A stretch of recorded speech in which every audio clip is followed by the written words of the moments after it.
What is going on, y'all? I am Aaron West. I'm here with Tosin McKinday. We are previewing Milan versus Porto, Matchday 4. Talk to me, Tos. What do Milan got for us?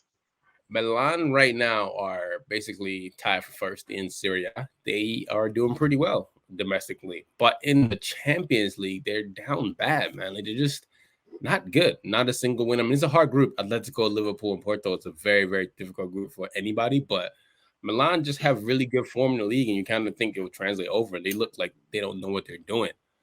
So as Gattuso, the famous Milan guy, said, sometimes may be good, sometimes maybe insert explicit right here. That's fantastic. No, I obviously we have Serie A, so I watch a lot of Milan, and like they are a very fun team to watch when they're on and when they're off. It's like, yo, what are you doing?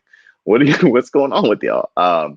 Porto are another fun team to watch right now. They're in very, very good form. The only L they have taken recently is in the Taça de Liga. They played completely, almost none of their starters.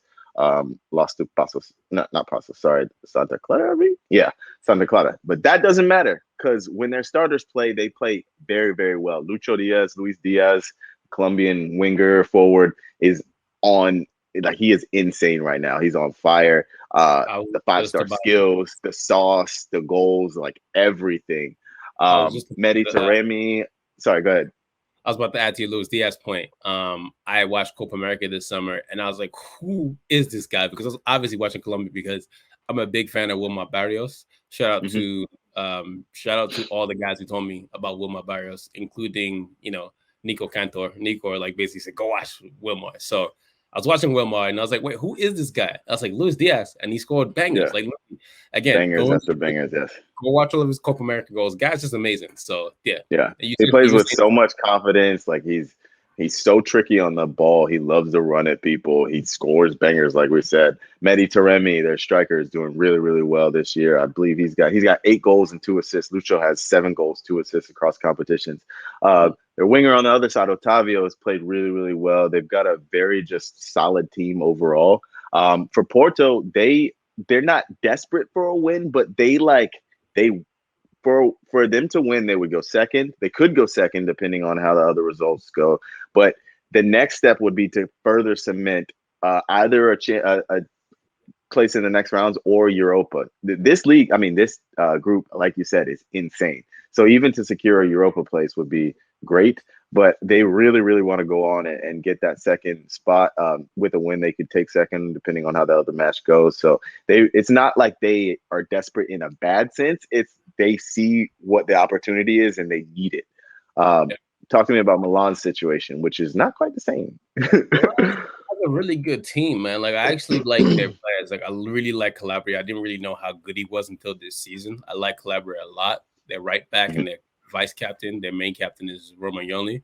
They usually play 4-2-3-1. Teo Hernandez has been out for the past couple of weeks. I don't know what's going on with Teo over there.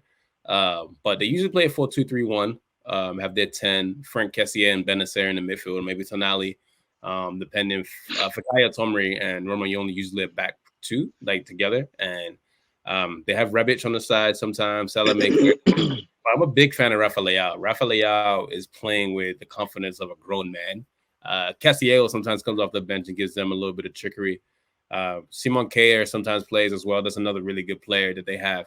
But they have a lot of really good talent. I mean, their strikers sometimes it's just weird. It's like they depend on Giroud or Zlatan. So I don't know who they're going to put this time, but actually, I mean, Milan is a really good team. I mean, this is not Milan of like yesteryear, like, the mid 2000 and mid 2010s, like where they were just down horrendous. They just had, you Yeah. know, anybody playing. Like, just players they didn't even think that would happen. So they got that. Sometimes Brahim Diaz will play too. So, I don't know. Like, I really, really like this Milan team. I want them to do well, but just don't know what's wrong with them in Champions League, man. Pioli, I know Pioli's Yeah. head is sometimes hot because they would lose, like, when they lost to Atletico Madrid, they were doing really well against them. They got a red card and then they lost. And Atletico Madrid loves to give you goals and like, hey, guess what? We're gonna come back. That's Atletico's whole thing.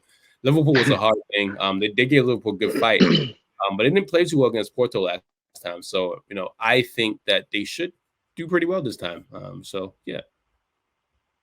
I really like Porto because they remind me a lot of kind of old school, like early 2000s, late 90s teams because they're just a very balanced like 4-4-2, like straight up 4-4-2 with two like flat back four, flat four in the midfield, two strikers. Pepe in the back, who we know is like a certified psycho because he shaves his head. That man has a full head of hair, but he chooses to be bald. So Pepe leads them. Chancellor Mbembo is a very, very solid center back beside him. Both of their fullbacks, Manafa and Wendell, love to bomb forward. They're very, very good getting forward. In the midfield, they have like a very, very balanced midfield too with Mateus Uribe and Sergio Oliveira. One of them will hold, one of them will push, one of them will hold, the other will push. Very balanced in that respect. Their wingers like Lucho Diaz and Otavio, they just very creative, tricky wingers. They can whip crosses in, but really what they love to do is cut inside, play little combinations, and get shots off. Taremi and Evan Nilsson up top. Evan Nilsson's kind of more the like shifty pocket striker. Taremi more of a hold up striker, but they're just like they remind me of. It's not like a static 4-4-2. Obviously, they occupy the half spaces very, very well, and it's like it shifts a lot. But I like though the way they play, and I like the stability they have. They play a very, very. They know each other very well, and they're really organized. So I think that they're gonna pull off a win in this one. I think it's gonna be a 1-0 Porto win. I know they're away from home, but I think their organization and like the fact they know each other so well, and I think they're gonna win 1-0. I think I'm gonna go with 2-1 Ajax win, just because when their backs are against the wall, Pioli's Ajax. Excuse me, Milan. My boy said Ajax. He went. Yeah, I'm blacked out. Blacked out. No, I'm looking at your jersey. I'm so in awe of how great your jersey is. I'm just like, man, what a great jersey. I respect it, bro.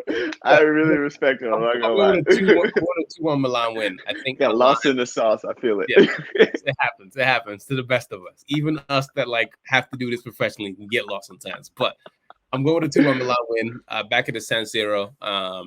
Pioli's teams when their backs against the wall, they have to, they'll do it. And I think having the experience of Big Sexy and Zlatan would help out a lot. Big Sexy is Giroud, by the way. So yeah, I think they'll be fine. So, and Rafael Leao's hot right now. Rafael Leao's really, really good. So yeah. So again, comment, subscribe. If we missed anything, let us know.